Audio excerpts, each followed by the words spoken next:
nongeye kugusuhuza wowe udukurikiranye kuri The 10X Show yacu nk'uko musanzwe mubimenyereye. The 10X Show ni ikiganiro nkugezaho top 10 cyangwa se icyegeranyo cy'ahantu ibintu cyangwa se abantu yaba hano mu gihugu no hanze yacyo.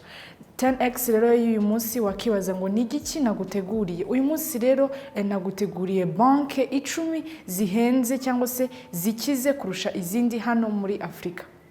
Nkuko dusanzwe tubizi rero banke aba ari ibigo by'imari bifasha abaturage cyangwa se bikanabateza imbere mu bucuruzi bwabo cyangwa se zikanatugezaho izindi service zitandukanye nko kubika amafaranga, gutanga inguzanyo n'izindi service nyinshi banke zitanga.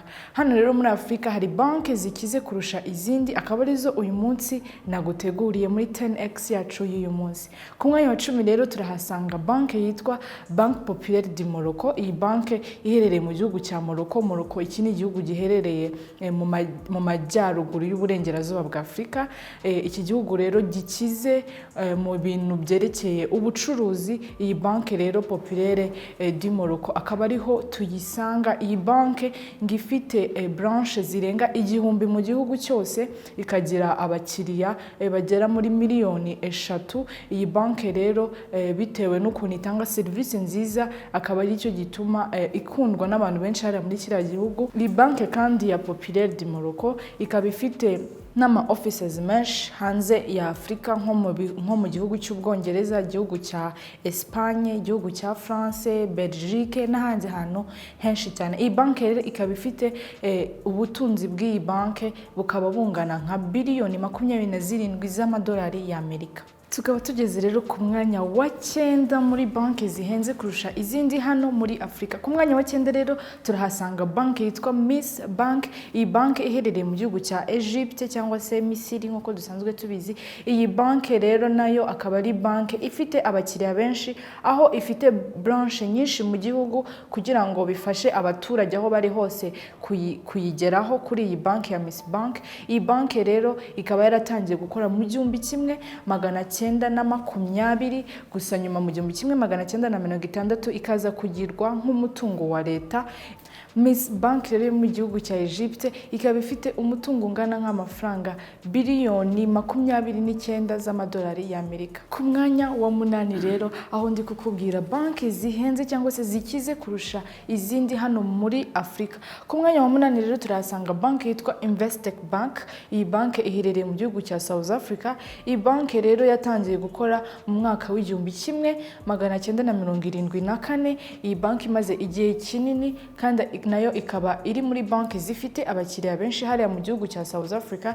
Iyi banke rero ikaba ifatiye runini isoko riri hagati y'Ubwongereza na South Africa ndetse n'ibindi bihugu nka za Australia. Nk'uko tubizi South Africa ni igihugu nacyo cyateye imbere cyane mu bucuruzi. Iyi banke rero Investec Bank ikaba ifite net worth yayo igera mu mafaranga angana nka biliyoni 31 z'amadolari y'Amerika. Tukaba tugeze rero ku mwanya wa 7. Gusa mbere yuko nkubwira banke iri ku mwanya wa 7 mu zihenze hano muri Afrika kurusha izindi, nkaba nakwibutsa ko ukurikiranye The 10X ukaba wabasha gukora subscribe, like na share, ukanadusigira ubutumwa muri comment. Ku mwanya wa 7 rero turahasanga banke yitwa Banque d'Extérieur d'Algérie. Iyi banke ikaba iherereye mu gihugu cya Algerie. Iyi banke nayo bitari gushoboka ko ibura kuri uru rutonde bitewe n'ukuntu yagiye itera imbere cyane mu myaka yashize. Iyi banke ifatiye runini cyane abaturage bo muri kiriya gihugu bitewe n'ukuntu iteza imbere ubucuruzi ndetse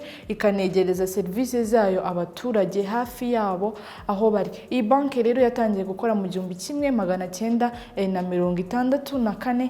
Iyi banke rero Extérieur d'Algérie ikaba yaratangiye gukora mu mwaka w'1967. Iyi banke ikaba ifite umutungo ungana nk'amafaranga biliyoni 34 z'amadolari y'Amerika.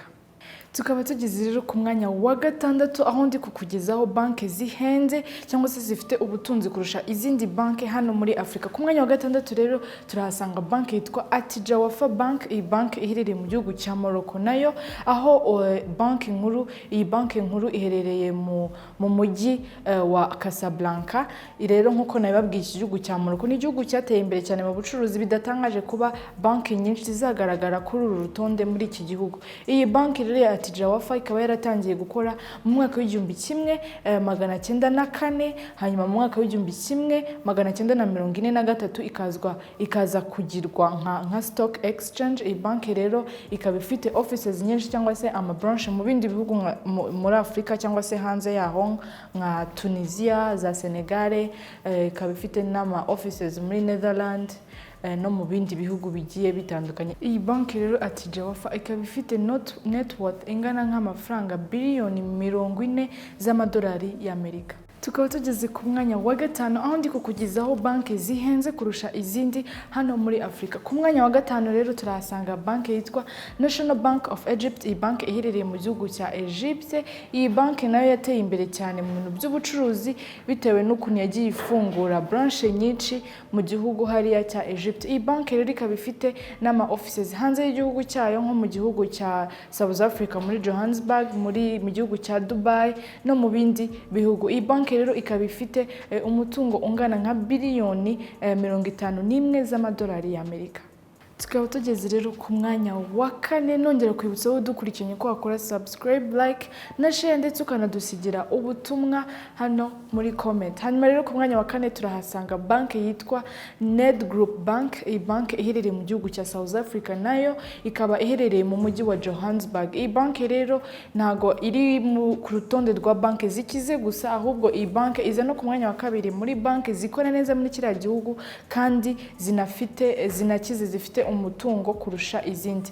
Iyi Nedbank rero ikaba ifite umutungo ungana nka biliyoni 80 z'amadolari y'Amerika. Ku mwanya wa gatatu rero niho tugeze muri 10x yacu y'uyu munsi. Nongera kwibutsa ko ndi kukugezaho banki zikize kurusha izindi hano muri Afrika. Ku mwanya wa gatatu rero turahasanga banki yitwa First Rand Bank. Iyi banki nayo iherereye mu gihugu cya South Africa, ikaba iri mu mujyi wa Johannesburg. Iyi banki nayo bivuga ko ari banki nziza cyane bitewe n'ukuntu yorohereza abakiriya bayo mu kubona serivisi bifuza. Iyi banki rero ikaba ifite umutungo ungana nka biliyoni 89 z'amadolari y'Amerika. Tukaba tugeze nanone rero ku mwanya wa kabiri. Ku mwanya wa kabiri rero turahasanga banki nayo iherereye mu gihugu cya South Africa yitwa Barclays Bank. Iyi banki rero nayo akaba iri muri banki ziganwa n'abakiriya benshi bitewe n'ukuntu ifasha ba rwiyemezamirimo muri kiriya gihugu. Iyi banki rero ya Barclays nayo iri mu gihugu cya South Africa. Nk'uko mubizi South Africa ni igihugu cyateye imbere cyane mu bucuruzi, rero ntibitangaje kuba banki nyinshi zo muri kiriya gihugu ziri kuri uru rutonde. Hanyuma rero Barclays Bank rero iyi banki nakubwiye ko iri mu gihugu cya South Africa, ikaba ifite umutungo ungana na biliyoni 97 z'amadolari y'Amerika. Tukaba tugeze rero ku mwanya wa mbere aho nakugezagaho urutonde rwa banki zihenze kurusha izindi hano muri Afrika. Ku mwanya wa mbere rero banki iri ku mwanya wa mbere ni banki yitwa Standard Bank. Iyi banki nayo iherereye hariya mu gihugu cya South Africa. Nk'uko nabikubwiye, South Africa ni igihugu cyateye imbere cyane mu bucuruzi, akaba ari nayo mpamvu rero banki nyinshi zo muri iki gihugu ziza ku rutonde rwa banki zihenze kurusha izindi. Iyi Standard Bank rero iherereye muri kiriya gihugu, akaba ari banki ifasha nayo ba rwiyemezamirimo cyane, banki inogeye abaturage, abantu benshi bakunda cyane muri kiriya gihugu. Iyi banki rero ikaba inaherutse gutanga akazi ku bantu bagera mu bihumbi 49 bose. Byumvikane ko iyi banki ari banki yaguye imbibi muri kiriya gihugu, akaba ari nayo iri ku mwanya wa mbere muri banki zihenze kurusha izindi hano muri Afrika. Ngizo banki rero nari nkufitiye ku rutonde rwacu rwa banki zihenze kurusha izindi hano muri Afrika. Hanyuma rero nongera kwibutsa wowe wari udukurikiranye ko wakora subscribe, like na share, ukanadusigira igitekerezo cyangwa se comment. Hanyuma rero ngiye bakugezagaho 10x ni Mazimaka Queen. Ikiganiro cyacu nakagaruka.